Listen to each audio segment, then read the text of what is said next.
Have you ever stared at the ceiling at 3 a.m., wrestling with questions that seem to have no answers? Why are we here? What's the point of all this suffering? Is there a way out of this endless cycle of wanting, getting, losing, and wanting again? 2,500 years ago, a young prince asked these same questions. But unlike most of us, he didn't just wonder, he left everything behind to find the answers. And what he discovered didn't just change his life, it illuminated the very nature of existence itself. Today, we're exploring the most profound explanation of reality ever presented, one so clear, practical, and transformative that it continues to change lives across the globe. This isn't just another philosophy or belief system. This is the Buddha's revolutionary understanding of existence, and by the end of this video, you'll see why nobody, before or since, has explained it quite this clearly. So grab a cup of tea, find a comfortable spot, and let's embark on a journey that might just transform how you see everything. Part 1: The Prince Who Asked the Ultimate Question. Picture this. In the foothills of the Himalayas, in what is now Nepal, a young prince named Siddhattha is living a life most of us can only dream of. Golden palaces, silk robes, the finest foods, and entertainment at his fingertips. His father, the king, has made sure he never sees anything unpleasant, no sickness, no old age, no loss. But you know what they say about sheltered lives, they rarely stay sheltered forever. One day, at the age of 29, Prince Siddhattha ventures outside his palace walls. And in a single afternoon, his entire worldview crumbles. He sees an old man, bent with age. A sick person, racked with disease. A funeral procession, carrying someone who had passed beyond this life. And then came the question that would change everything. If this is what awaits all of us, aging, sickness, the end of our earthly journey, then what is the point of all our striving, all our pleasure-seeking, all our accumulation of things? That night, something extraordinary happened. The prince made a decision that would puzzle psychologists and inspire seekers for millennia. He walked away. From the palace, from his wife and newborn son, from guaranteed comfort and power. Why? Because he realized that no amount of external wealth could answer the fundamental question burning inside him. How do we find lasting peace in a world of constant change? Think about it in modern terms. Imagine someone walking away from $1 billion inheritance, a loving family, and guaranteed success, all to sit under trees and investigate the nature of reality. We'd call them crazy, wouldn't we? But here's what the Buddha understood that most of us miss. External solutions to internal problems never work. You can't buy your way out of existential anxiety. You can't romance your way out of the fear of impermanence. You can't achieve your way out of the fundamental uncertainty of being human. For 6 years, Siddhattha tried everything. He studied with the greatest spiritual teachers of his time. He practiced extreme asceticism, nearly starving himself to death. He pushed his body and mind to their absolute limits. And then, sitting by a river, watching his own skeletal reflection in the water, he had another profound realization: extremes don't lead to truth. Neither indulgence nor deprivation holds the key.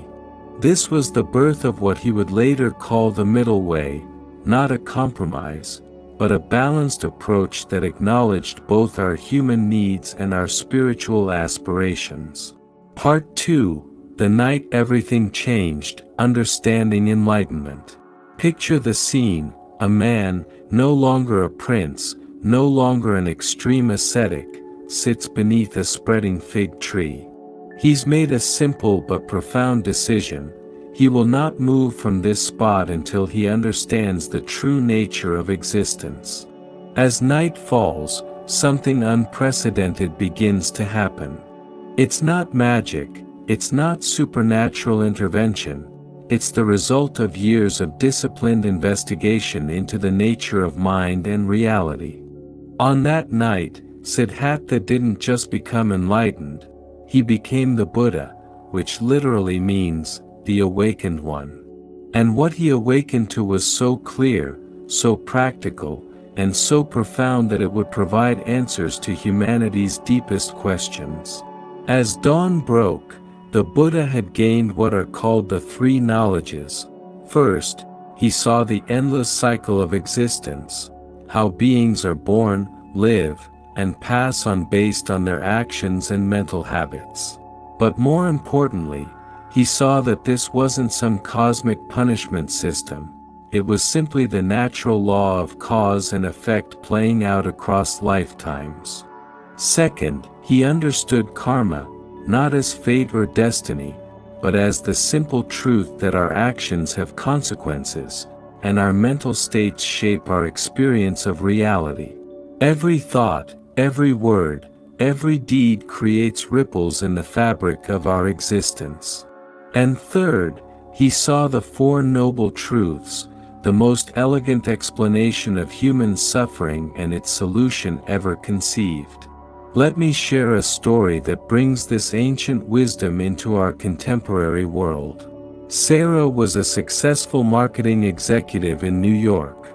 Six-figure salary, corner office, designer everything.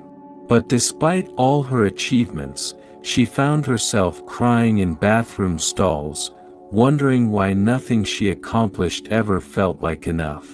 The breakthrough came during a meditation retreat, her last-ditch attempt to find some peace. As she sat in silence, day after day, she began to see something the Buddha saw 2,500 years ago, the constant chatter in her mind, always wanting the next thing, never satisfied with what was present. She realized that her suffering wasn't caused by her circumstances, it was caused by her relationship to her circumstances. The constant wanting, the endless comparison, the desperate clinging to things that were, by nature, impermanent. In that moment of seeing clearly, something shifted. Not her external situation, she still had the same job, the same challenges. But her internal response transformed completely. She had touched what the Buddha called the deathless element, the part of consciousness that remains peaceful regardless of external circumstances. If you're finding value in this exploration of existence, I'd love to have you join our community. Please subscribe to Buddha Coha for more insights into ancient wisdom for modern living. Part 3, The Four Pillars of Existence, the Buddha's Core Discovery. The first noble truth, life contains suffering. The Buddha's first great insight wasn't pessimistic, it was diagnostic.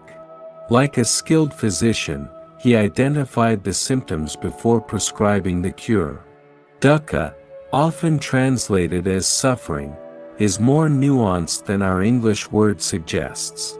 It includes obvious pain, yes, but also the subtle dissatisfaction that pervades human existence.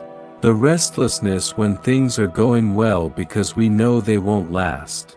The anxiety about the future. The regret about the past. Think about your own life. Even in your happiest moments, isn't there often a shadow of awareness that this too will pass? The Buddha wasn't being negative, he was being honest about the human condition. The second noble truth, the root cause. Here's where the Buddha's insight becomes revolutionary. Suffering doesn't come from external circumstances, it comes from our craving, our attachment, our constant desire for things to be different than they are. Modern neuroscience has actually confirmed this ancient insight. Studies show that our baseline happiness doesn't significantly increase with external improvements beyond meeting basic needs. We adapt to positive changes, and then we want more. It's called hedonic adaptation, and the Buddha identified it 2,500 years before we had brain scans to prove it.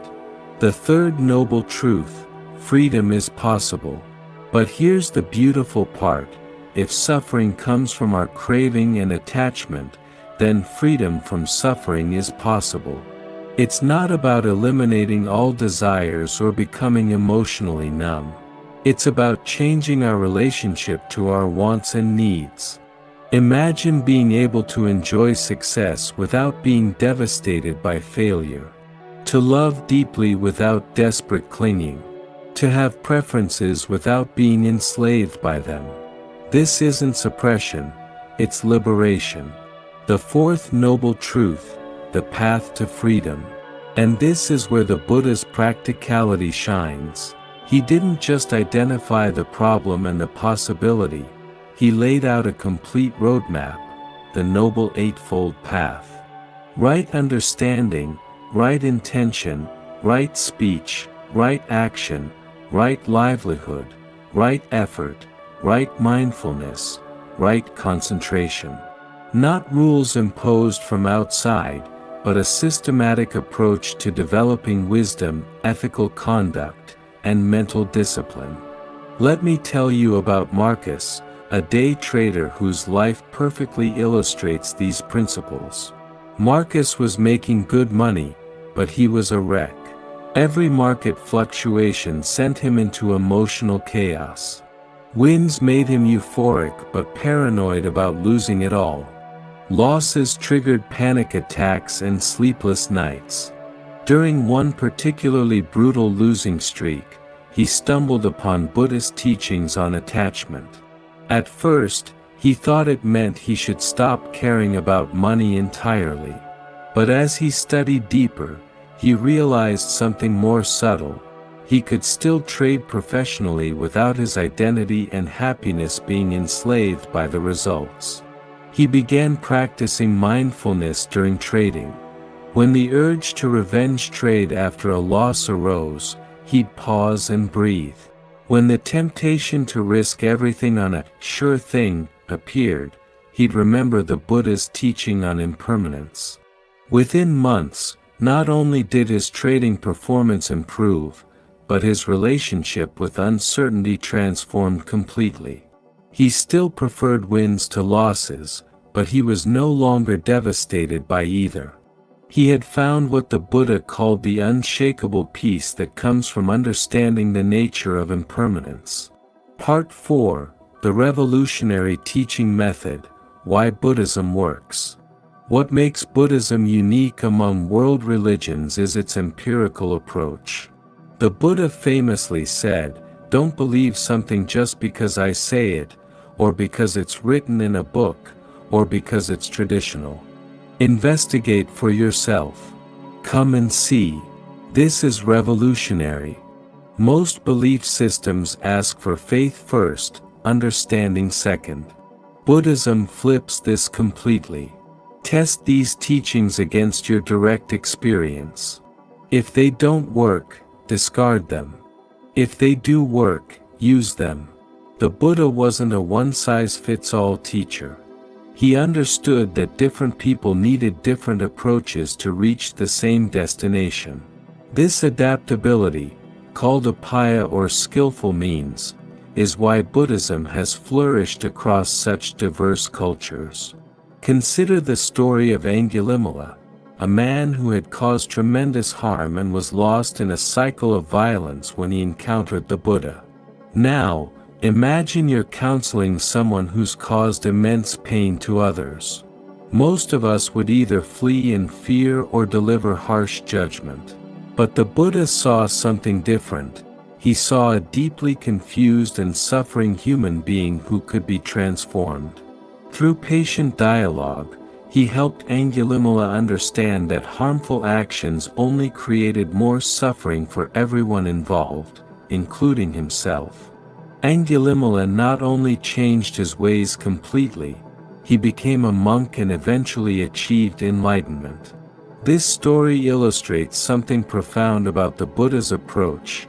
He treated everyone as having the potential for awakening, regardless of their past actions.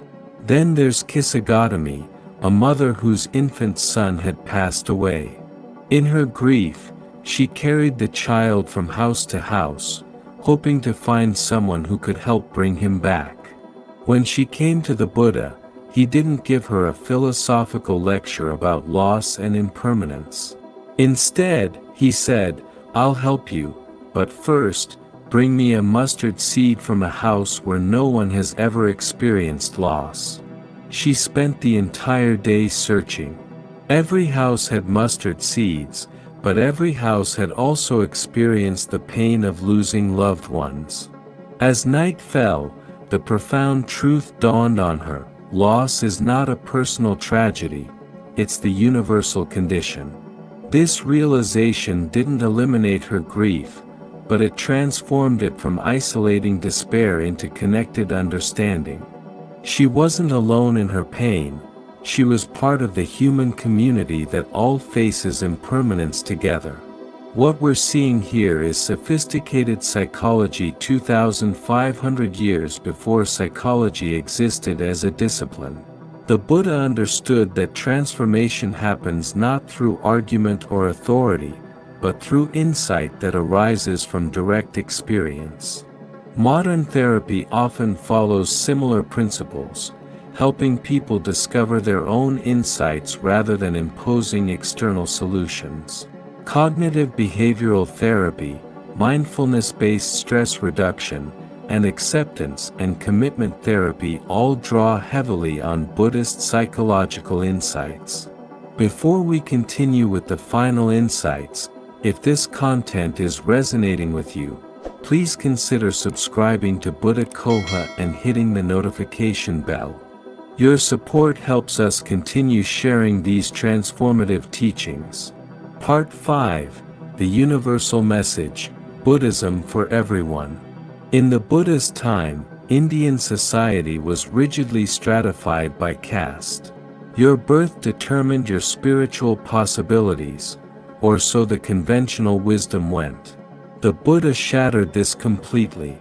He taught that enlightenment was available to everyone, regardless of gender, social status, or background.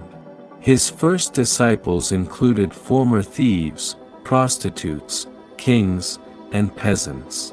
The message was clear: your capacity for awakening depends not on who you are, but on your willingness to investigate and practice.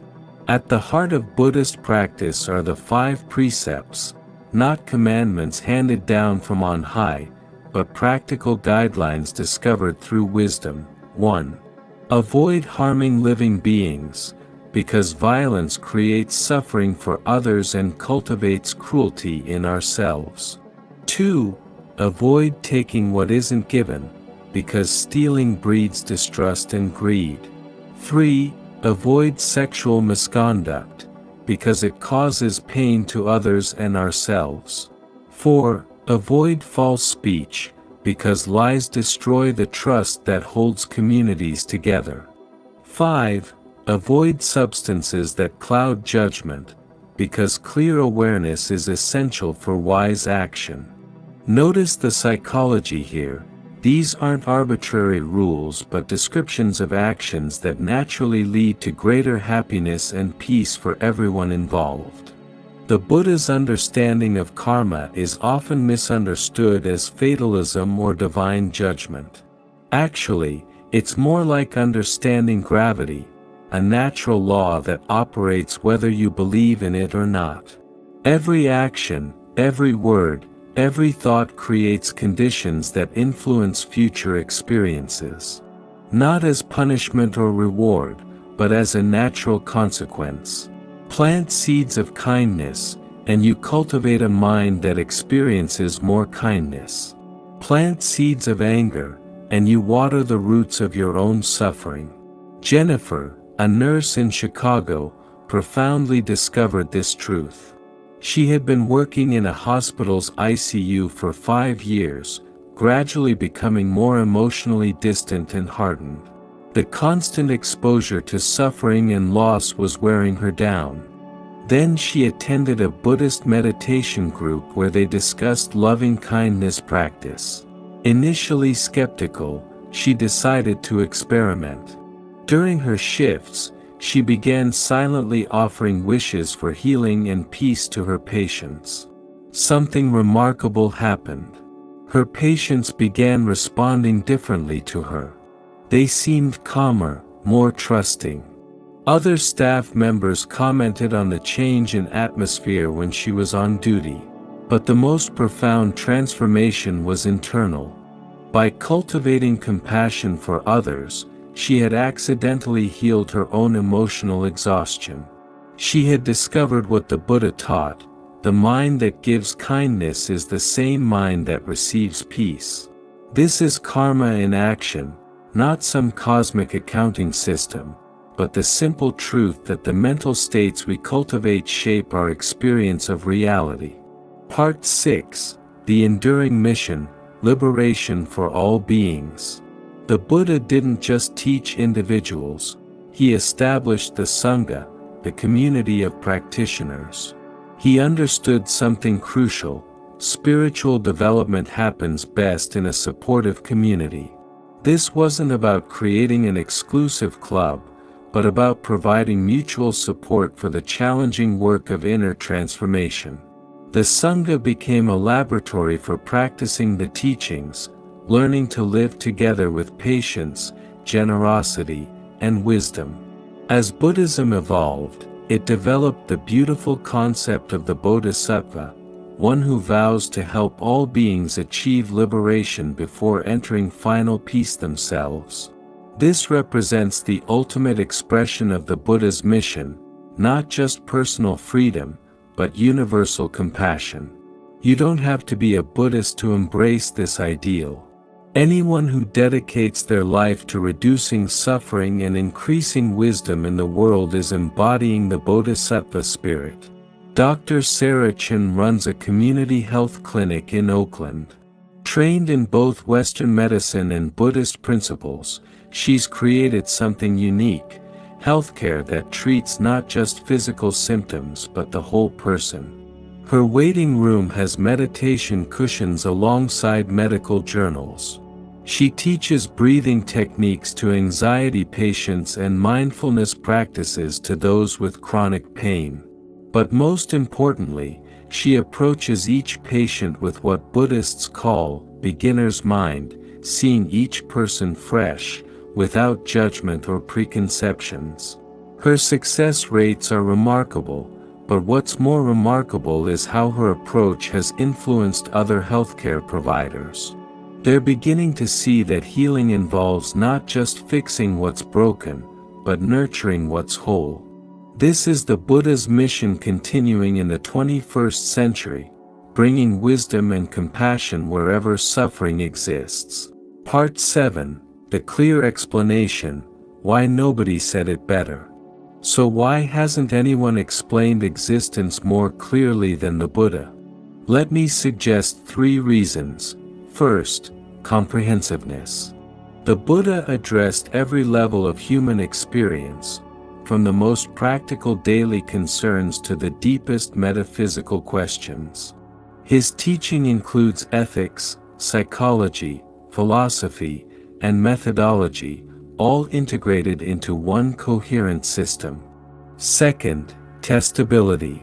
Unlike purely philosophical systems, Buddhist insights can be verified through direct experience. You don't have to believe in reincarnation to benefit from mindfulness. You don't have to accept karma as cosmic law to notice that kind actions tend to create positive consequences. Third, timelessness. The core insights, that suffering comes from attachment, that all things are impermanent, that awareness can be cultivated, are as relevant today as they were 2,500 years ago. But perhaps the most remarkable thing about the Buddha's explanation of existence is this: it makes you the scientist of your own life. Instead of asking you to believe externally imposed truths, it gives you tools to investigate reality directly. Want to know if anger causes suffering? Pay attention to your mind during anger and afterwards. Curious about whether generosity increases happiness? Experiment with giving and observe the results. Wondering if meditation really changes consciousness?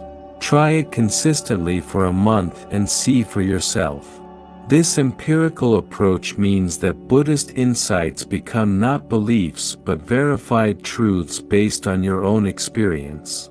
As we come to the end of our exploration, remember that the Buddha's final words were reportedly, "Work out your salvation with diligence." He didn't say, "Believe in my salvation," or "Worship my teachings." He said, "Work it out for yourself." This is both the challenge and the gift of Buddhist wisdom. It places the responsibility and the power for awakening squarely in your hands.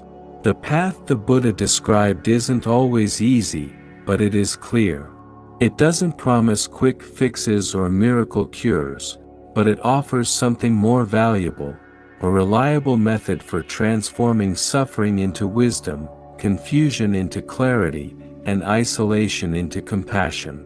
Buddhism isn't a museum piece, it's a living tradition that continues to evolve and adapt. Every person who applies these teachings with sincerity adds to the great experiment in conscious living that the Buddha began. Whether you consider yourself Buddhist or not, you can benefit from this clear explanation of existence. The insights into impermanence, the understanding of suffering's causes, the cultivation of awareness, these are human discoveries about human nature. So where do you go from here? The Buddha would say, start where you are. Begin with simple awareness of your thoughts and emotions. Notice when attachment causes suffering in your daily life. Experiment with small acts of generosity and observe their effects. Most importantly, remember that awakening isn't a destination, it's a way of traveling. Every moment offers an opportunity to apply wisdom, cultivate compassion, and move toward greater clarity. The Buddha sat under that Bodhi tree not just for himself, but for all beings who would struggle with the same questions that troubled the young Prince Siddhattha. His great gift to humanity was showing us that the answers we seek aren't hidden in distant realms, they're available right here, right now, in the depths of conscious awareness. As the Buddha himself said, better than 1,000 hollow words is one word that brings peace. Today, may you find that one word, that one insight, that one moment of clarity that begins your own journey toward the peace that the Buddha discovered, the peace that's always been your birthright, waiting patiently for you to come home to yourself. If this exploration has sparked something in you, please subscribe to Buddha Coha, share this video with someone who might benefit, and remember, the path to awakening begins with a single step, and that step is always available to you right now. Thank you for joining me on this journey into the clearest explanation of existence ever given. Until next time, may you walk in wisdom, love with compassion, and live with awakened awareness.